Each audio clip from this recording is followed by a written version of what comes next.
last time we finished, we kind of stopped somewhere around here talking about long-term potentiation. Remember how we talked about converting short-term memory into long-term memory, right? You have to expose yourself, repeated exposure to the same material that you're studying, so that when your neurons are making the connection, forming the synapse to transfer the information back and forth, to basically relay or communicate back and forth, it allows it to strengthen that communication point, that synapse. Right, so that's the whole thing about long-term potentiation, which is essentially what all the stuff that I drew out for you guys, right? This is how we strengthen the two neurons that is forming that circuit that is basically relaying information back and forth all the time. So that when you learn something, you strengthen it by placing it into a sort of like a long-term memory bank. And then when you want to recall something, that's an equally strong connection that will relay that information back out to you so that you can recall that information, right? So that's needed for that. Now, the other important factor that helps strengthen that connection between the two neurons is what we call sleep. Now, we already seen a little bit of this, right? They talked about this in the lab, in the videos that we watched in the lab. But here, we're just gonna reiterate it. Now, as far as sleep is concerned, there's two main basic patterns. There's a pattern we call REM sleep. REM sleep is referred to as rapid eye movement. And REM sleep, for the most part, actually is a lighter sleep stage, if you think about it, versus non-REM sleep. So typically in the overall, let's say we have to regulate or see where it is, chart where all the sleep pattern is. This is the awake stage, right? And oftentimes, like REM sleep, depends on who you ask, can be placed up here or can be placed down here. I like to place REM sleep up here, and then you have non-REM. This is stage 1, and this is stage 2. Down here is stage 3 / stage 4. So it depends on who you ask. Some people may still separate these two stages. Some people may combine these two stages together. It doesn't really matter. Stage 3 and stage 4 is referred to as the deep sleep stage. Okay, and this is a very important state for a lot of repair mechanisms and stuff like that. REM is a rapid eye movement. For most of the part, it is the sleep stage from which most of you wake up, right? Because that's happening for the second half of sleep and things like that. All right, so now, if you think about the overall sleep pattern, let's say if you have an 8 hours sleep, we're gonna divide into the first half versus the second half of sleep.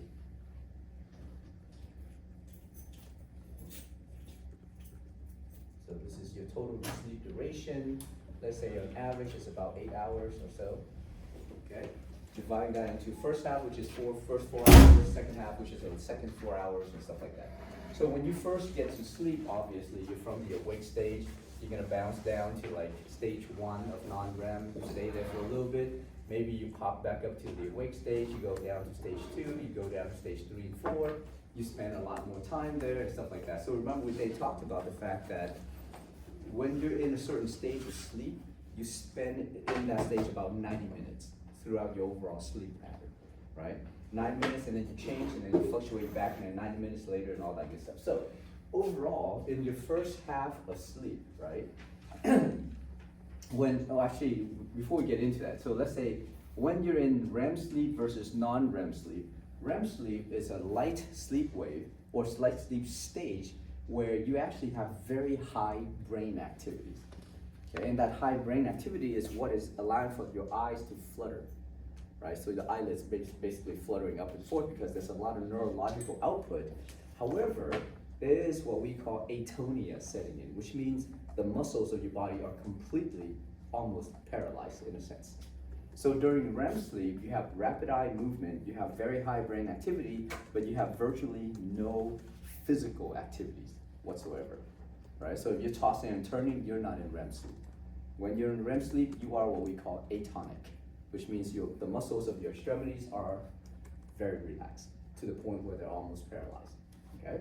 All right, now in the other stage called non-REM, which is more or less resting sleep because they have different stages and stuff like that, brainwave activities are somewhat chaotic. Like sometimes it's not, super high, it's not super low, but very chaotic at times. However, when you are in what we call deep sleep, you have these weird very slow brain wave called the delta wave. Okay. Now you guys remember the alpha, beta, theta, and delta waves that we talked about earlier, right? So therefore, some of these particular brain waves mimic these particular brain waves that we see during sleep times and stuff like that, right? Especially, well, I mean, that's one that's delta wave is delta wave. That's not a mimic.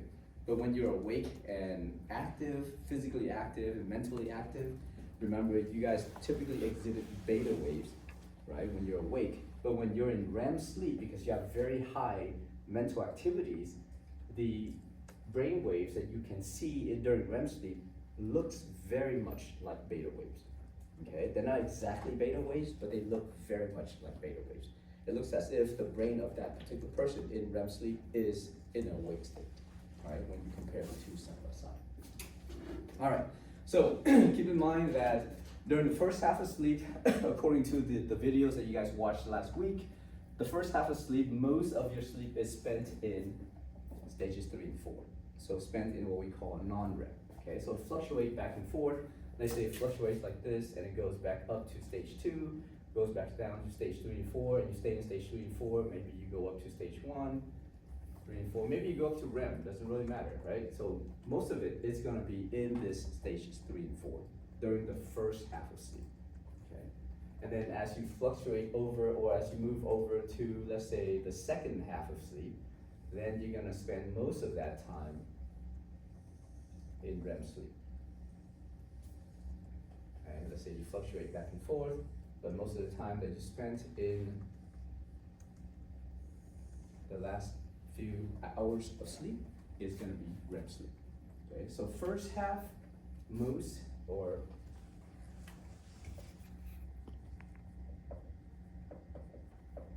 in non-REM. The second half is mostly spent in REM sleep.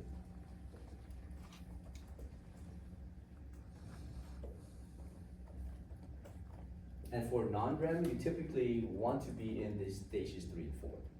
If you are spending your sleep, let's say during the first half or any part of your sleep, mainly in stages 1 and 2 and less in stage 3 and 4, you wake up very, very unrested, feeling like you need more rest, or feeling, a little bit, whatever the case is, doesn't really matter, you slept like for 14 hours and stuff like that, right? You wake up, if you haven't gone down all the way into stage 3 and stage 4 sleep, then you feel very unrested once you wake up from that sleep. Okay? And this is just a different brain waves that we can actually see. All right. Now, during REM sleep, here's some explanation that you guys can kind of add to some of those questions and answers for the videos, because those are kind of important for you guys to know, so you can answer the questions on the lab exam. Okay? So during REM sleep, the limbic system is quite active, in conjunction with obviously other brain centers as well, right? Obviously, maybe not your primary visual cortex, but all the other ones. And because of that, because of this high sort of like emotional memory recall activities that's going on, this is basically allowing you to assert certain situations that, like they said in the videos, allows you to assess certain problems that you have throughout the whole day, so that you can think about those problems, how you can circumvent the problem, how you can solve some of those particular problems, right? So very high brainwave activities, and like I said, the brainwaves looks very much like beta, sometimes theta brainwaves as well, but they're not truly beta or theta brainwaves, like they just look very much like that. Now, if an individual dream during REM sleep and wakes up from that REM sleep, then that person can recall the details of his or her dream very vividly.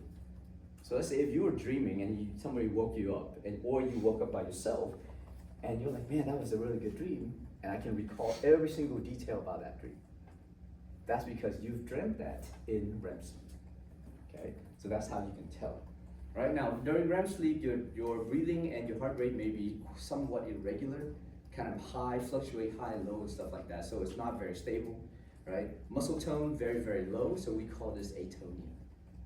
Now, for REM sleep, which is the second half of sleep, it is very beneficial for the consolidation of what we call non-declarative memory, right? Procedural memory, as they stated in the video. Procedural memory is the same thing as non-declarative memory. It is a memory of how to do things, right? So if you guys are learning how to, tie a tie, hit a bat, whatever the case is, like some kind of physical activities, over and over and over again, right? That's when you need the best sleep. Like they were talking about, playing piano and stuff like that, right? A piano recital.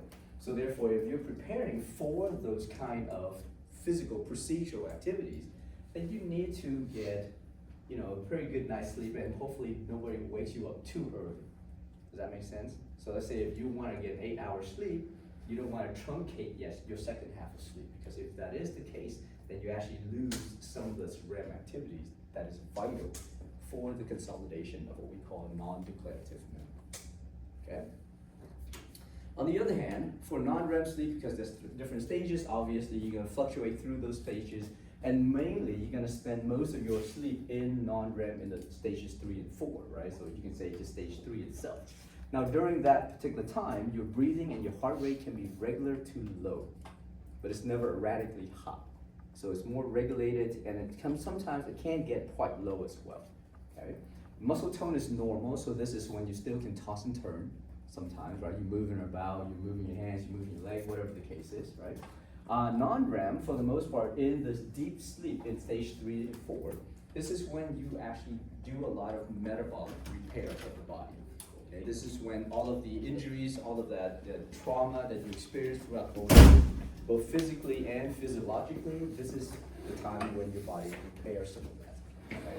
This is also a good time for what we call neuroplasticity to be induced, which basically means forming more synapses. Okay? You're not making new neurons, you're just forming more synapses, and you're making some of those synapses a lot better as well. Okay? So that's basically neuroplasticity.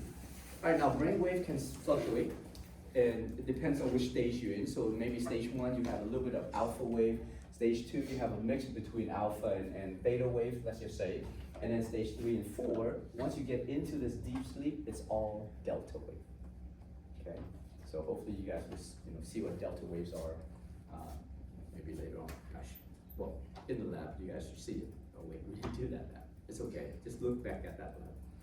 Now, if you do have dreams in those particular non-REM stages, then the dream may be a little bit chaotic, right? You may experience whatever it is that you do while you're dreaming, but then when you wake up and you try to recall that dream, you will not be able to recall any details of that dream. Okay?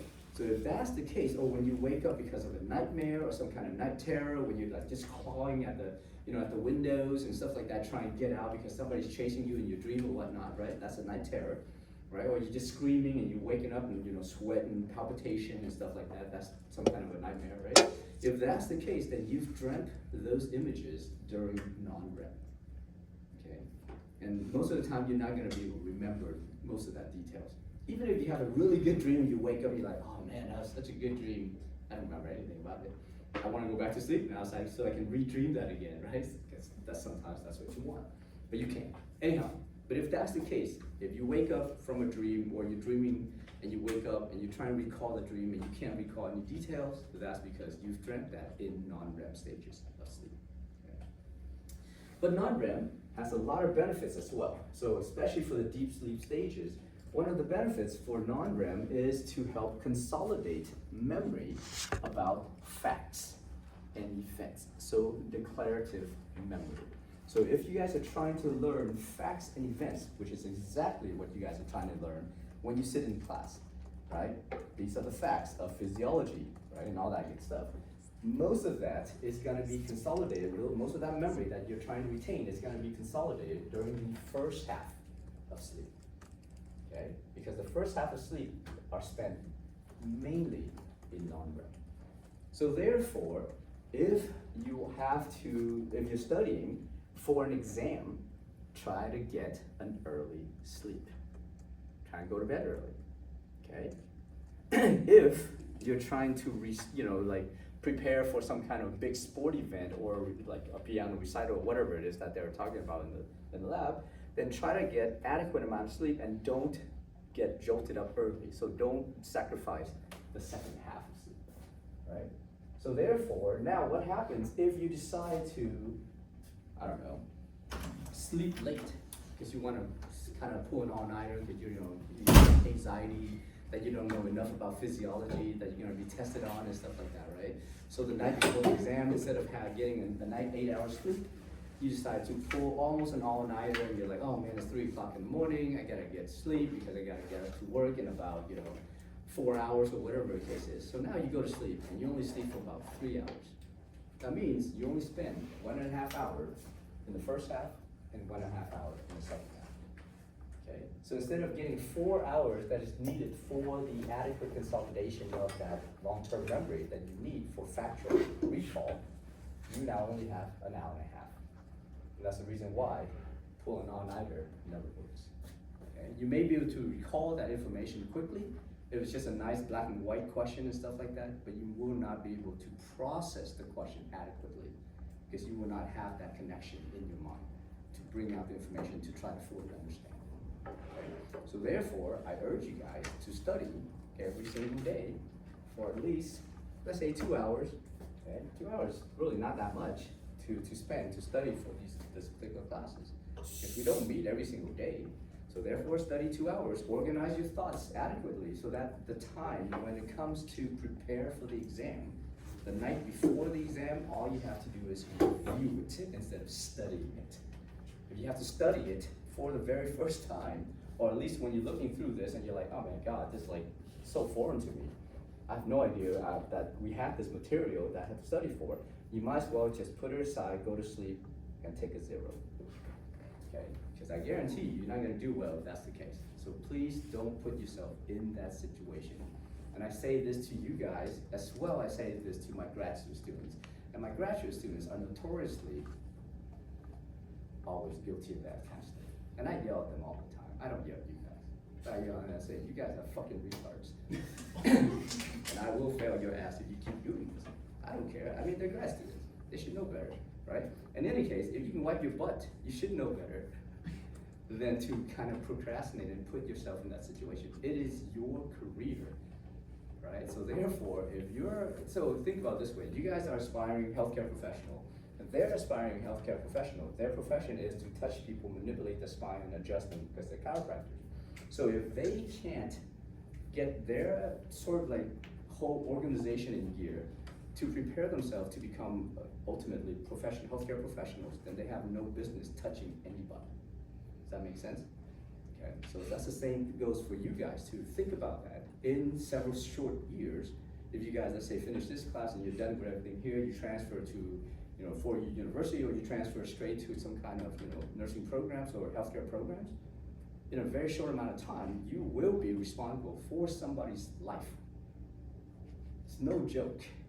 So if I don't want you guys to kill anybody, and I don't want you guys to put yourself in a situation where you can potentially kill somebody, because that feeling is not a good feeling to have when somebody dies on your watch. Okay? Anyhow, so just kind of keep that in mind. And that's why you have to prepare. All right, the rest is optional reading for you guys. Any questions about sleep? Okay.